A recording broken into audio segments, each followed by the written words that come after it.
Well, now the other day,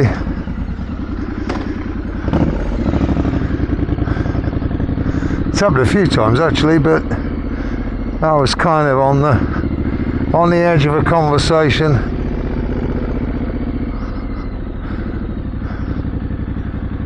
where people were bragging about horsepower, something that bikers never used to do back in the day.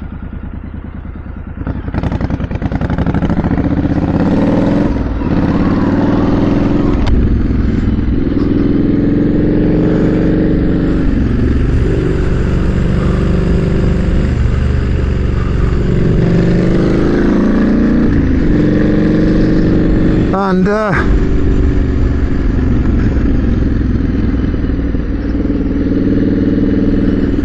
was a fella there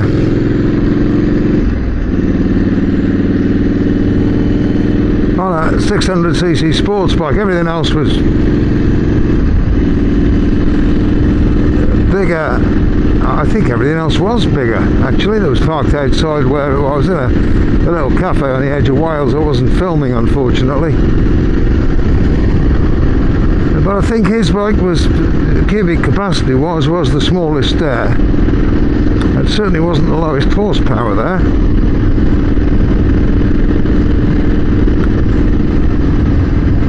There was a Triumph Street Twin, which I can only assume was standard, which is basically what this is. There was he was probably the lowest horsepower bike there.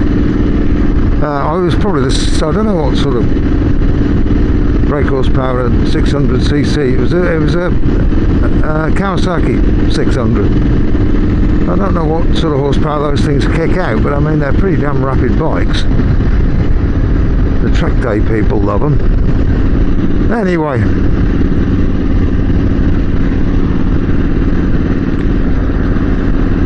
basically he was saying, and I agreed with him, that horsepower has very little to do with anything unless you're up and down a drag strip. Then it can make a huge difference, of course, but in normal everyday road use,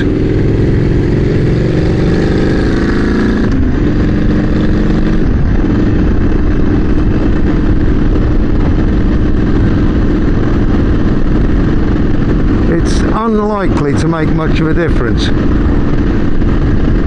How you ride it, well, it's the kind of road you're on, how you ride it, and how good you are at riding it. That goes for cars as well. I mean, I was going to work the other day. I was stuck in rush hour traffic, which seems to be pretty much permanent on the M6 through the West Midlands, and I was sitting there listening to the radio in my old 2-litre diesel car, and right next to me, crawling along at 5 or 10 miles per hour, was a brand shiny new McLaren. Got an awful lot more horsepower than my car, but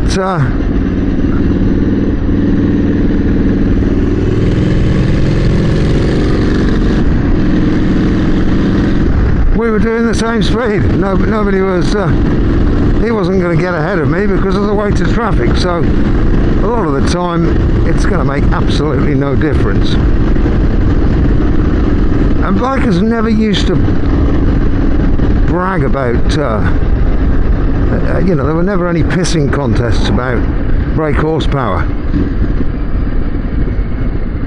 It was sort of more, oh, Honda better than Suzuki, and you know, it was kind of along those lines back in the day.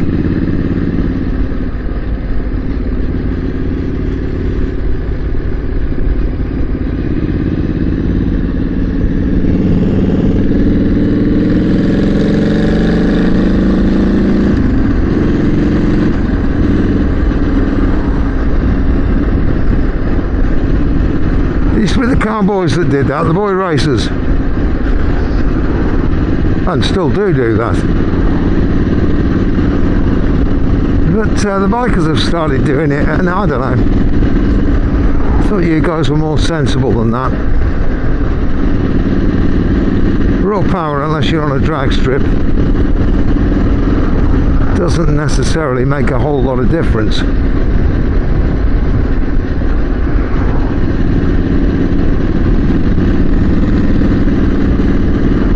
Anyway, apart from agreeing with him, I was kind of trying not to get too involved.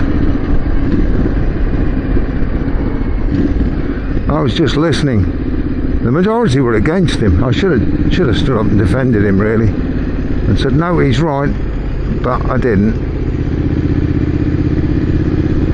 I couldn't be bothered. It was a hot day.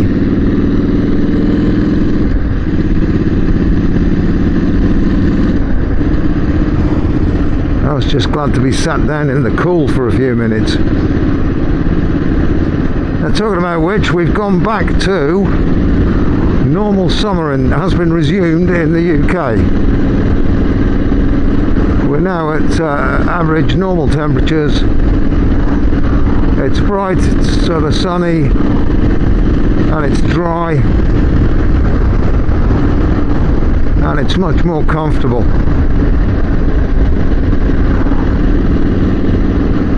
We had a week of the problem with the UK is it's an island. We're surrounded by water, North Sea, English Channel, Irish Sea, Atlantic Ocean, and now when it gets hot it also gets humid. We don't have dry heat like a lot of hot places have. So when you hear a British person, I don't know what's going on over there. Yeah, when you get a British person talking about us having a different kind of heat, they're not funfair. That's what's going on. Yeah, they're not bullshitting. We do have a different kind of heat. We have a very humid heat.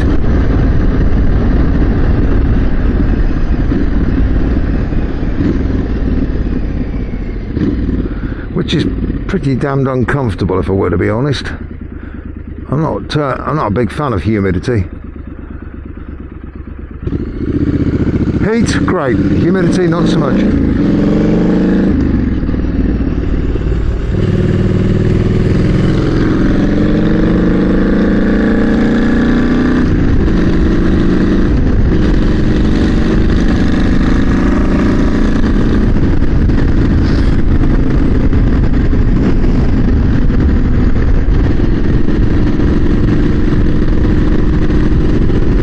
But it looks like we're back to normal. We're certainly back to normal now, today. And the weather forecast is at least another week of normal. I can live with that. I actually took last week off work because it's unbearably hot, the place I've been working at recently. I'm hot to the point that I was getting 3, 4 or 5 t-shirts a day. Not that I was getting oil, grease or muck on them, I was just soaking them with sweat.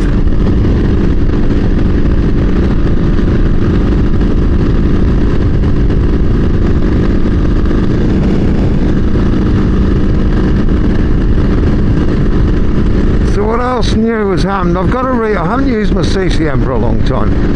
Actually, I think the MOT might have expired on it, and if it hasn't, it's very close. So I've got to change the tail light on it, the back light on it. I've got a compromised connection in there somewhere. I mean, it's some cheap LED unit. It hasn't got the genuine CCM tail light fitted. That got broken or fell apart many years ago. So it's got not even a replica, it's got its own different small LED tail light, but I think it's got the weather in it, and there's some kind of a short in there, so it works intermittently. So I got that to do, and while I'm doing that,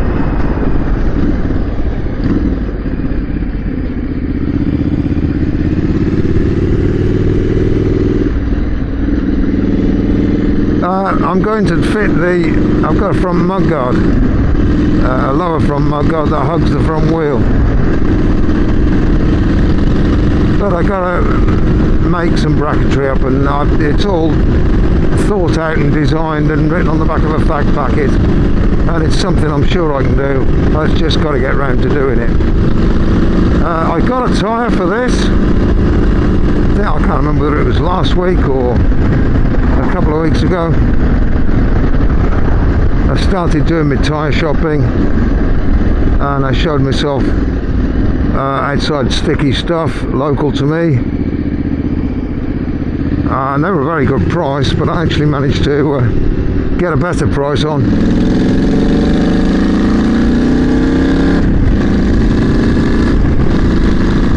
Better price online. So I had a tyre posted to me, so I'll be fitting and balancing that myself. To be honest, now that I've gone cast alloy wheels on this bike,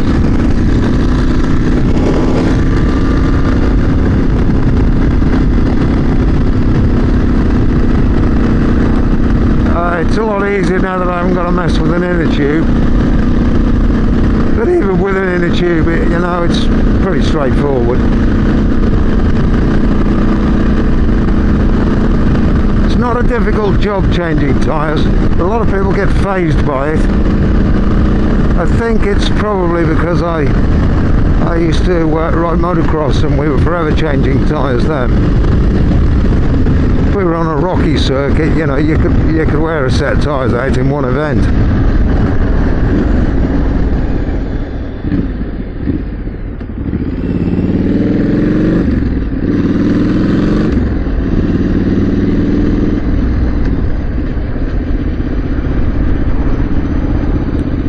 So I never really gave it a second thought.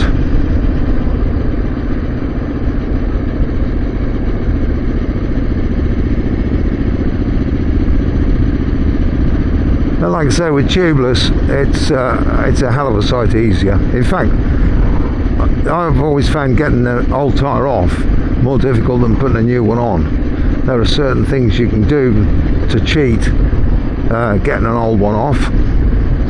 In fact, I might even make a film and show you it. It's actually a pretty easy job.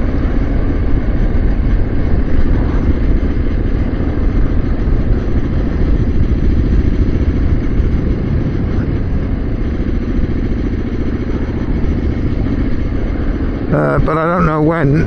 It's not desperate. I'm not illegal yet. I'm getting there, getting close.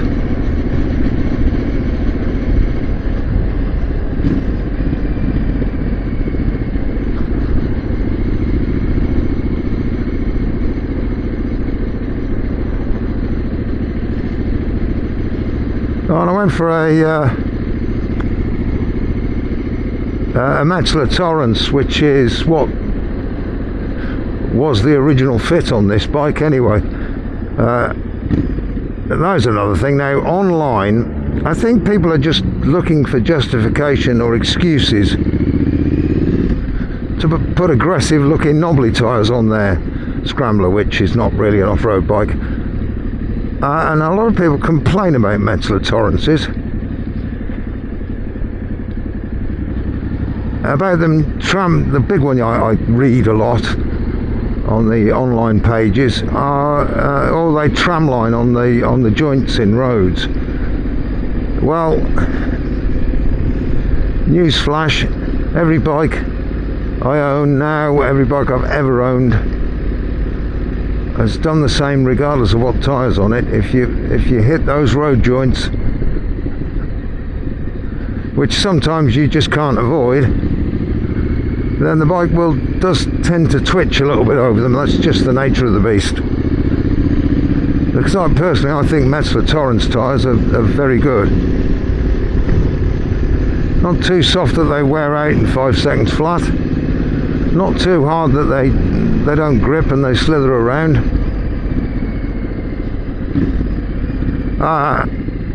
Good in the dry. Pretty damn good in the wet as well.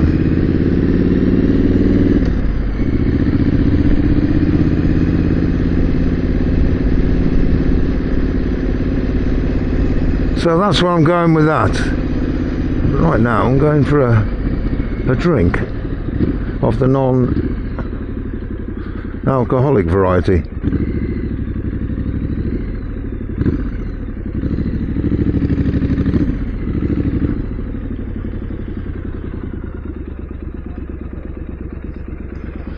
And it's pretty busy here today.